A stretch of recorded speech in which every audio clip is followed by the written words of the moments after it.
All right, let's get started. Today, I'm going to share with you everything you need to know about the Paycheck Protection Program second round, also known as PPP2. You're not going to want to miss this. So you've heard right. Legislation has passed, it is signed into law, and PPP2 is real. I don't want to waste any of your time, so let's jump right into the most frequently asked questions. And towards the end of this video, I am going to show you where you can apply to help streamline the process. And don't forget to like this video. It really helps, so thanks. Right off the bat, this round of PPP is available both to people who already got the first round and for those who didn't get the first round. So you can apply and get a second round of funding, or if this is your first time around, yes, you can apply too. Specifically, this is a forgivable loan, meaning that if you use it for approved payroll and business expenses, it will be forgiven 100%. For those of you that did get a first round of PPP funding, you do not need to go and apply for this second round with the same lender. For example, if you found yourself frustrated or unhappy with the loan and forgiveness process so far in terms of your lender, you now have new options. For those of you applying for the very first time, you might be asking yourself, is your business eligible? And I'm going to tell you probably yes. But to be clear, it is available to sole proprietorships. That includes independent contractors, gig workers, basically the self-employed. However, if you do have a partnership, a S Corp or a C Corp, you can apply as well. Everyone just needs a little bit of documentation to prove payroll and expenses. Just to cut right to the chase, the easiest documentation to use is going to be your 2019 taxes, both your personal and business taxes if you're self-employed. Just a reminder that you do have to have been in business by February 15th, 2020. And the maximum amount a self-employed person can get for one of these loans is going to be just over $20,000. That amount, similar to the first time, can be used as owner's compensation, essentially paying yourself 100% of the loan. But there also is a big long list of approved expenses.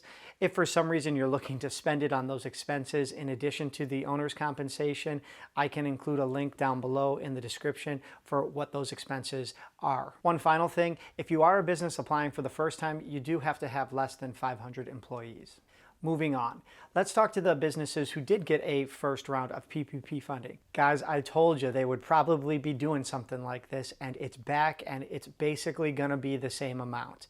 Whatever you got the first time, if you got the correct amount, is going to be what you should receive the second time around. There are a few eligibility requirements. For example, they want you to be able to show and document a 25% loss in one quarter of 2020 compared to 2019, but they're not even asking for that documentation when you apply. Instead, they say you're going to need that documentation when you go to apply for forgiveness. Now, to help you calculate your correct PPP loan amount, if you're a self-employed independent contractor, I'm going to leave a link down below to my spreadsheet that is super simple to use, so it's free, sign up for one, and get that correct loan amount. Next, I want to address one of the major issues many people experienced when applying for that very first round of PPP funding. The big banks were prioritizing the big businesses, and other lenders were only letting you apply if you had a previous business relationship with them. Now, keep in mind that both the first time around and the second time around, you have the right to apply wherever you want. It is free to apply. There's no personal guarantee. So if you're looking for a good lender, I've partnered with the people at Womply, and I'm going to walk you through this fast track application. They actually have a pre-application that I'm going to show you right now. And as soon as the SBA opens up that second window where you can actually apply, I'll make another video walking you through that process step by step. Okay, here's that landing page. As you can see, all this is going to do is collect a little bit of information from you.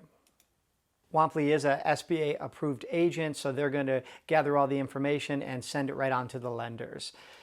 This first part here just asks for your company name. Again, if you're a sole proprietor, just go ahead and put your first and last name. It is going to search through some directories and databases. So if you find that it's not finding yours, just go ahead and click where it says, don't see your business, click here. If for some reason it did find your business, it's going to auto-populate some things like the address. Go ahead and put your home address if you work from home. If you have a business that you work out of an office from and you pay rent there, go ahead and put that business office address. It's just whatever the official business address is, the one you'd put on your taxes. Up next, they simply ask for your first and last name, and again, that's just your legal name, whatever it would be on some identification that you would use. And here they ask for your email address and phone number. Make sure you put whatever email address you use for your business. Later on in the application process, they're going to ask for the business email, and it needs to be this same email. So just put whatever email you use for your business. Same thing goes with phone. If you have a separate business phone, put that. If it is your cell phone or your home phone, then just go ahead and put that.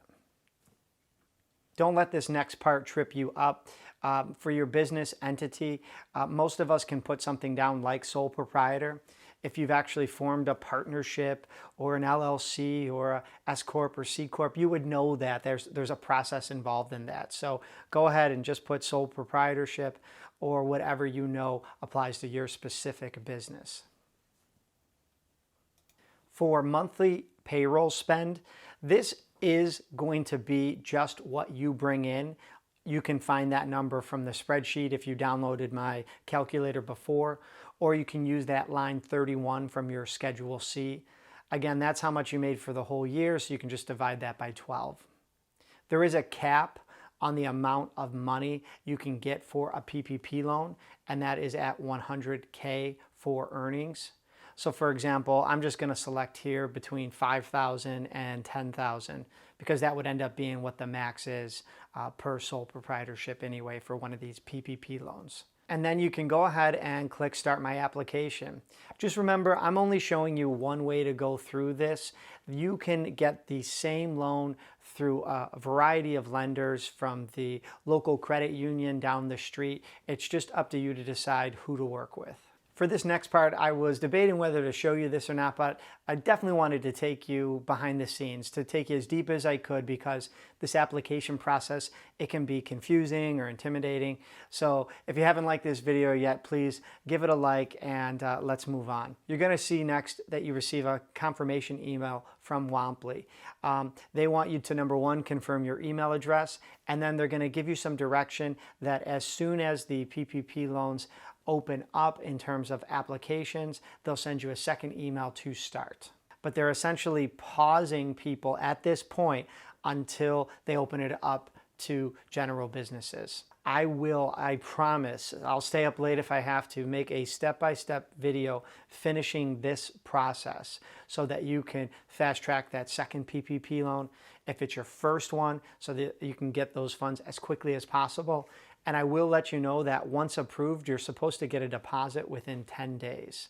A couple of reminders, don't forget about that PPP loan amount calculator that I have. I think it's a really good idea just for you to know your numbers during the application process, throughout the whole time you get the loan, and then when forgiveness rolls around too.